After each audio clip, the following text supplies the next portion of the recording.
108 ശിവക്ഷേത്രങ്ങളിൽ 61ാമത്തെ ക്ഷേത്രം തളിക്കോട്ട മഹാദേവ ക്ഷേത്രം എന്നറിയപ്പെടുന്നു. കോട്ടയം തളി എന്നും ഈ ക്ഷേത്രത്തിന് നാമമുണ്ട്.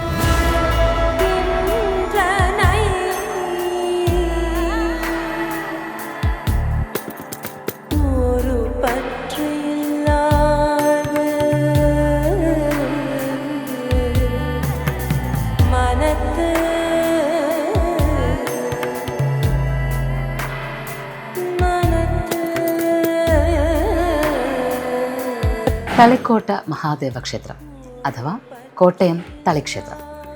ഈ ക്ഷേത്രഭൂമിയുടെ വിശേഷപ്പെട്ടതായതെല്ലാം തന്നെ നാലമ്പലത്തിനകത്താണ്. പ്രധാനപ്പെട്ടത് സർവപ്രധാനമായത് ഇവിടുത്തെ ശ്രീകോവിൽ തന്നെ. ശ്രീകോവിലിൽ മഹാദേവനും മറ്റ്5 മൂർത്തികളും നിലകൊള്ളുന്നത് നമ്മൾ കണ്ടു. തളിക്കോട്ട മഹാദേവ ക്ഷേത്രത്തിൽ എത്തുന്നതിന് ഏക കാരണം ആ മഹാദേവനെ ഒന്ന് കാണുക എന്നത് തന്നെയാണ്. വലിപ്പമുള്ള ഗംഭീരമായൊരു ശിവലിംഗ സാന്നിധ്യം. അത് കാണുക എന്നത് പ്രധാനമായും ഒരു വിശേഷമായ അനുഭൂതി നൽകുന്നു. എന്നാൽ അത് കൂടാതെ നമ്മൾ ശ്രദ്ധിക്കേണ്ടതായ ചില കാര്യങ്ങളുണ്ട്. അതിലേക്ക് വിശദമായി കടക്കുകയാണെങ്കിൽ ഇവിടെ ഒരു മിഴാവ് സൂക്ഷിച്ചിട്ടുണ്ട്. മറ്റുള്ള ക്ഷേത്രങ്ങളിൽ നിന്ന് വ്യത്യസ്തമാണ് ഇവിടുത്തെ കൂത്തമ്പലം. അതായത് നമ്മൾ ഇപ്പോൾ തിരുനക്കര ക്ഷേത്രത്തിലോ വടക്കുന്നാഥ ക്ഷേത്രത്തിലോ ഒക്കെ നമ്മൾ കാണുന്നത് കൂത്തമ്പലം വെളിയിൽ തന്നെയായിട്ടാണ്. അതായത് നാലമ്പലത്തിന് വെളിയിൽ വലിയൊരു കൂത്തമ്പലം ഉണ്ടാവും.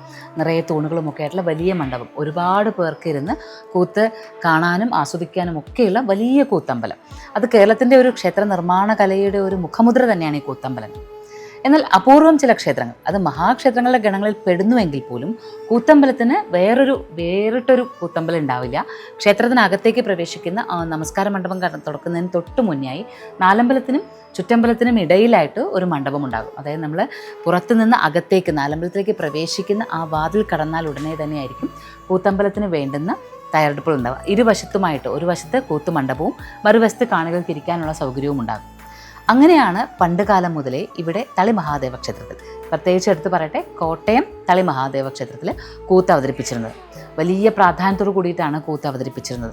കൂത്തും കൂടിയാട്ടവും ഒക്കെ ഗംഭീരമായി നടത്തിയിരുന്ന തളിക്കോട്ട മഹാദേവ ക്ഷേത്രത്തിലെ ഒരു മിഴാവ് ഇവിടെ ദേവസ്വം ഓഫീസിൽ കിടന്നിരുന്നു. ചരിത്രകാരനായ ശ്രീ രാജീവ് പള്ളിക്കോണം അദ്ദേഹത്തിൻ്റെ നേതൃത്വത്തിൽ തന്നെ ആ മിഴാവ് വീണ്ടും ഇവിടെ എടുത്ത് സ്ഥാപിക്കുന്നതിനുള്ള ശ്രമം നടത്തുകയും ഇപ്പോഴത്തെ തെക്കുംകൂർ രാജവംശത്തിൻ്റെ അവകാശിയായ ശ്രീ സോമവർമ്മ രാജ അദ്ദേഹത്തിൻ്റെ കീഴിലൊരു മിഴാവണ എന്ന് പറഞ്ഞാൽ അഴിക്കൂടാണ്, തടിയിൽ തീർത്ത അഴിക്കൂട്. ആ മിഴാവണ ഉണ്ടാക്കുകയും അത് വീണ്ടും കൂത്തുമണ്ഡപത്തിൽ കൊണ്ടുവന്ന് സ്ഥാപിക്കുകയും ചെയ്തു. ഇപ്പോൾ നമുക്ക് ക്ഷേത്രത്തിൽ വന്നാൽ ഈ കൂത്തുമണ്ഡപത്തിലിരിക്കുന്ന മിഴാവണയും മിഴാവും കാണാം. ഈ മിഴാവ് കലക്കത്ത് കുഞ്ചൻ നമ്പ്യാരുടെ കരസ്പർശം ഏറ്റുവാങ്ങിയതാണ് എന്നതാണ് ചരിത്രം. കുഞ്ചൻ നമ്പ്യാരുടെ പിതൃഭവനം കിടങ്ങൂർ ഭാഗത്തായിരുന്നു.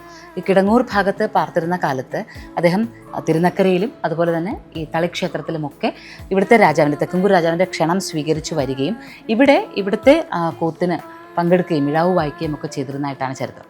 പിന്നീട് ഇവിടെ നിന്നാണ് അദ്ദേഹം ചെമ്പകശ്ശേരി രാജ്യത്തേക്കുള്ള ക്ഷണം ലഭിക്കുകയും അമ്പലപ്പുഴയിലേക്ക് പോവുകയും ചെയ്തത്.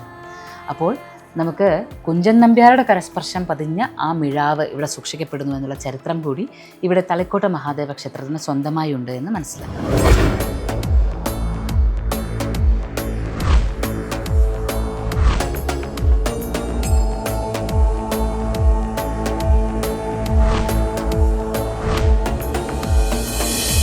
Moksha, Journey to the Self.